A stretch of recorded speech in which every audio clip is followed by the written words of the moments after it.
Nous allons parler aujourd'hui de Daniel Brun et de son livre, son dernier livre, Madame Vertigo et son cancer. Daniel est morte à l'hôpital au début de cette année 2023, juste après avoir terminé l'écriture de son tout dernier livre. Elle nous livre dans ces quelques pages un témoignage très très touchant de ce qui fut pour elle sa rencontre avec ce qu'elle appelle une médecine déshumanisée. Dans le paragraphe qui termine le livre, elle nous raconte son dernier rêve. Elle se voit avec sa mère sur son lieu de vacances habituel, entrer dans un magasin où on va lui acheter des vêtements.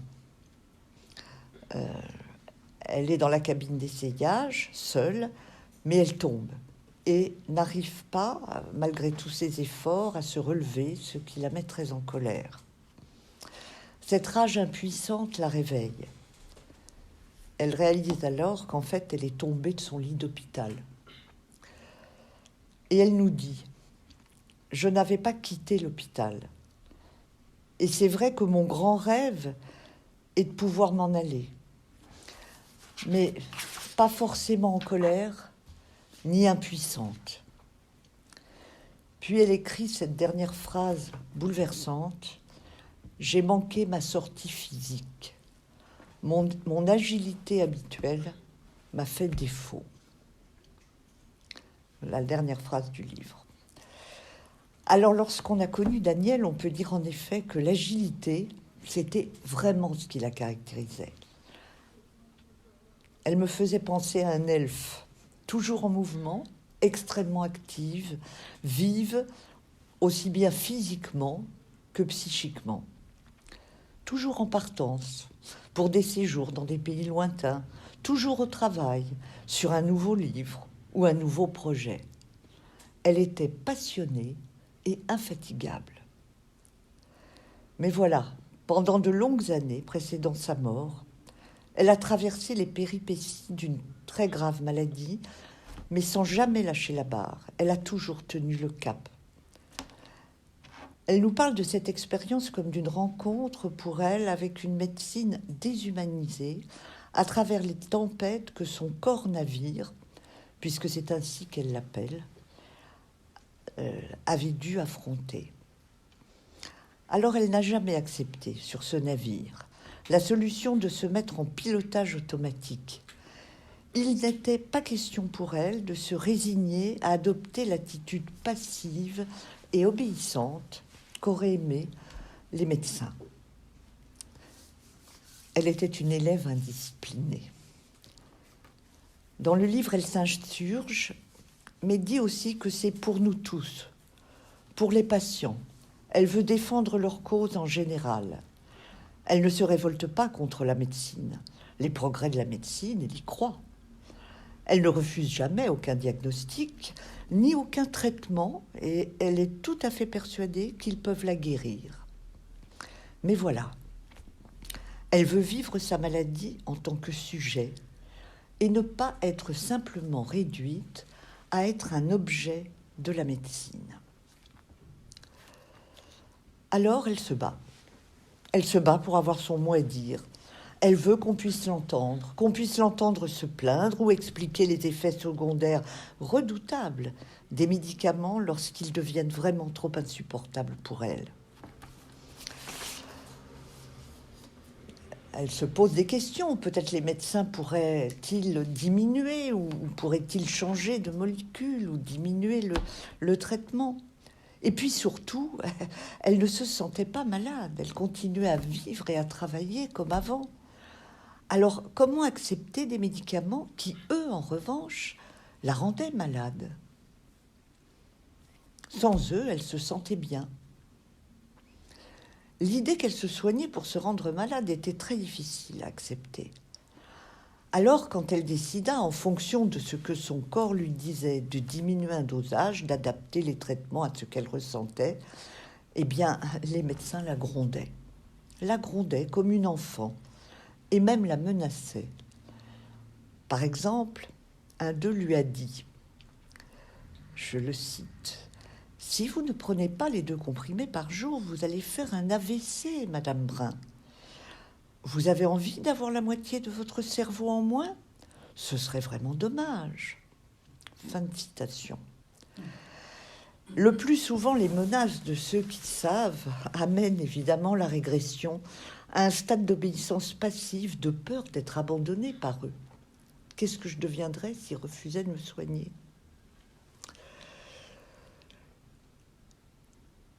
Face à l'autorité médicale, elle se souvient de son enfance. Elle se souvient de sa tante, qui était très sévère, et qui lui disait, lorsqu'elle la grondait, « Et tiens-le-toi pour dit ». Elle avait l'impression d'entendre le même discours aujourd'hui qu'elle était adulte, discours qui venait cette fois des médecins. Mais lorsqu'un jour, en revenant d'une de ces consultations difficiles, elle était sur le point de lâcher prise, de céder, de penser que les effets secondaires, la douleur qu'il lui procurait, ce serait comme ça, toute sa vie. Au moment où elle se disait ça, une force en elle vint la convaincre de tenir bon, de se faire entendre malgré tout. La voix de cette force, elle décida de l'appeler Madame Vertigo, au nom, dit-elle, de cet équivalent de mal de mer que j'éprouvais sur mon propre navire. En la forçant à écrire, Madame Vertigo devint le livre témoignage que Daniel aujourd'hui nous laisse. Le texte commence par une lettre ouverte au lecteur où elle explique pourquoi il lui a semblé essentiel de transmettre, en effet, ce qu'elle vivait. Il faut savoir que tous, nous aurons affaire aujourd'hui, du fait de l'allongement de la vie et des progrès de la médecine, tous, nous aurons affaire avec des médecins et avec leur traitement, lors de maladies plus ou moins graves, qu'il nous arrivera, à nous aussi, de traverser. Des médicaments nous seront prescrits qui entraîneront certainement des effets secondaires, et tout sera fait pour obtenir de notre consentement, souvent même par écrit. Mais qu'en est-il du prix à payer pour vivre plus longtemps, pour ne pas mourir tout de suite, lorsqu'il s'agit de vivre dans ces conditions-là ?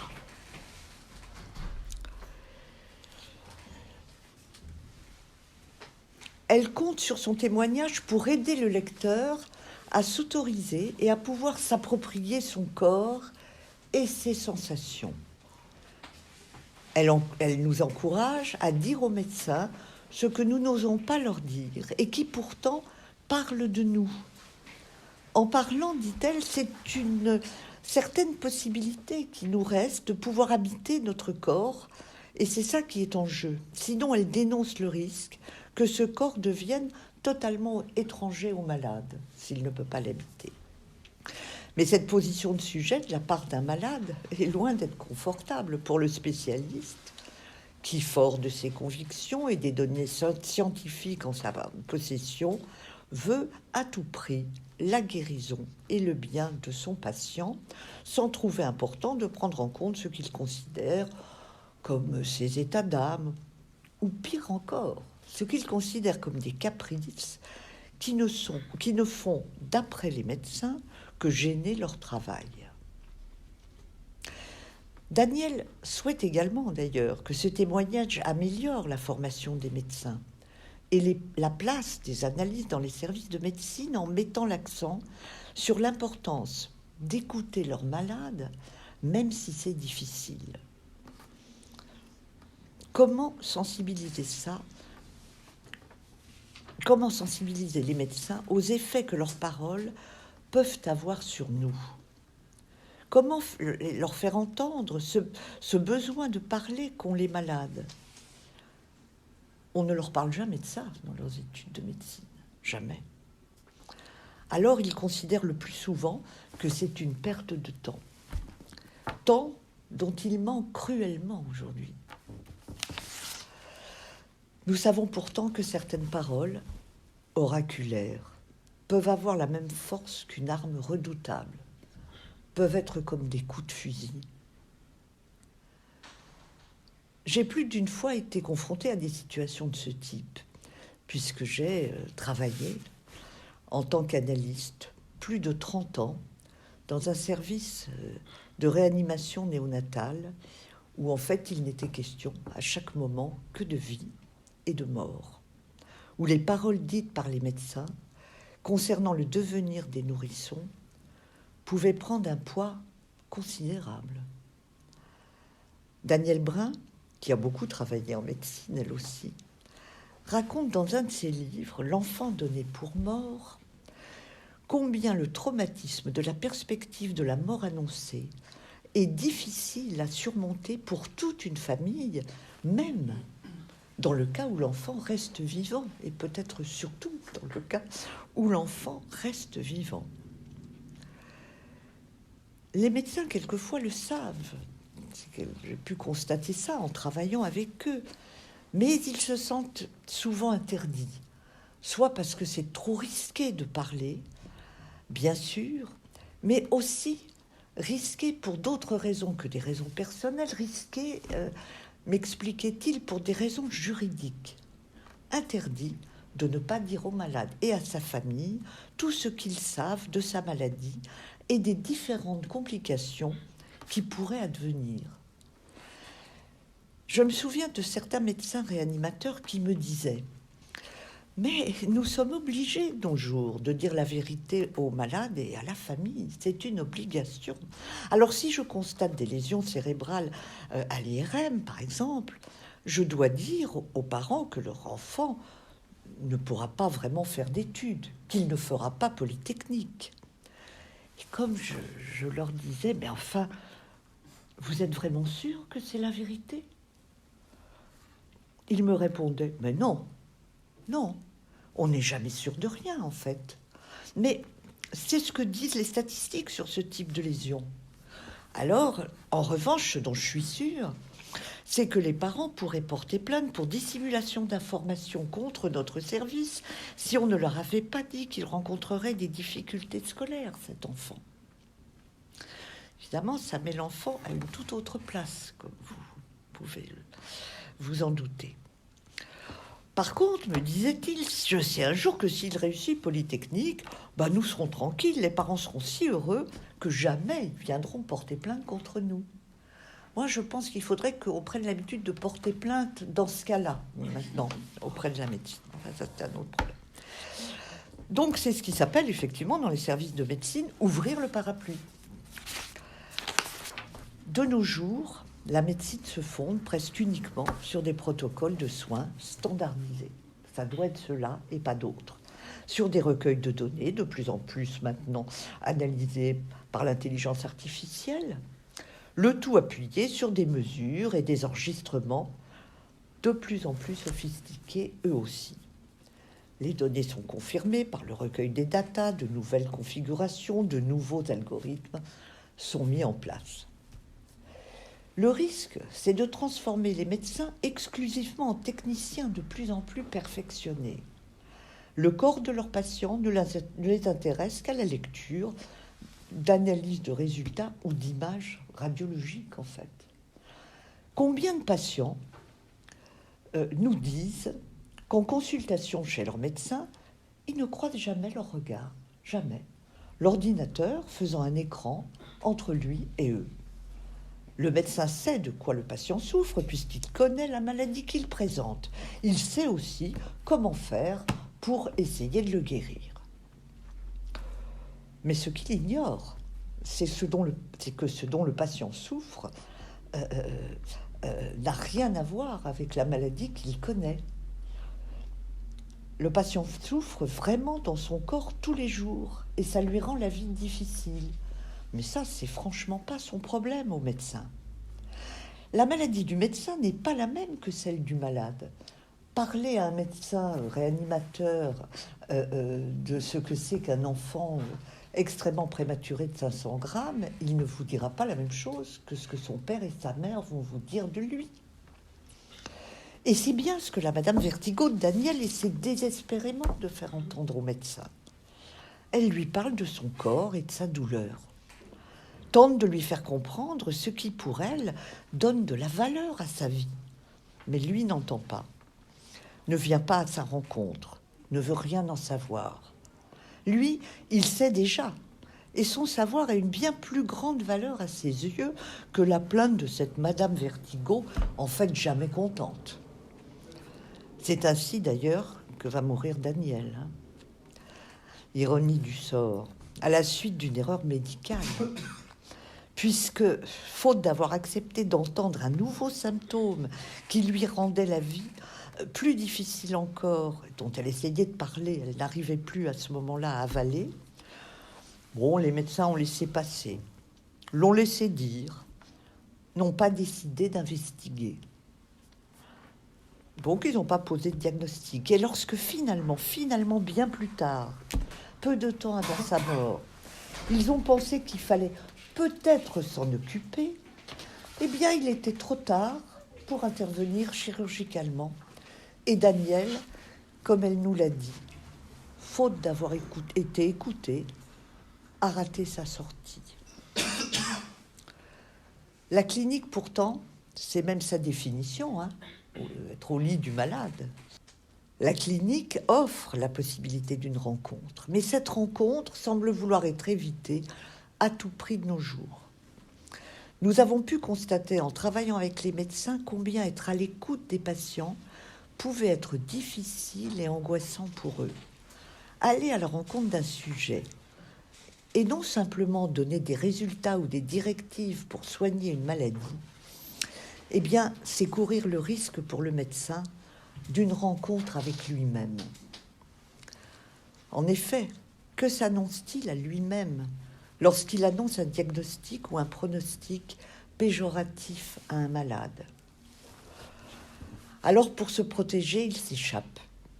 Il rejette l'autre, alors que l'autre et sa Madame Vertigo devraient être au cœur de sa clinique. Il se protège, persuadé d'avoir le savoir qui manque à l'autre et fasciné exclusivement par ces données statistiques et les progrès que lui offre la technique. Mais cette position est loin d'être confortable, et on entend bien le malaise des médecins lors de ces rencontres avec leurs patients. Lorsqu'ils nous en parlent, et quand on les écoute, ils ne demandent pas mieux que de nous en parler. Ils ne sont pas sans poser beaucoup de questions à ce sujet. D'abord, il suffit de se rappeler, souvenez-vous, des colloques organisés par Daniel, par son association Médecine et Psychanalyse, dont le principe était la rencontre avec des professeurs de médecine et des médecins qui venaient exposer leurs difficultés et les questions justement que leur posait la rencontre avec leurs patients et leurs cliniques. Chaque intervention était reprise et questionnée autrement par les psychanalystes lors de ces journées qui étaient absolument passionnantes.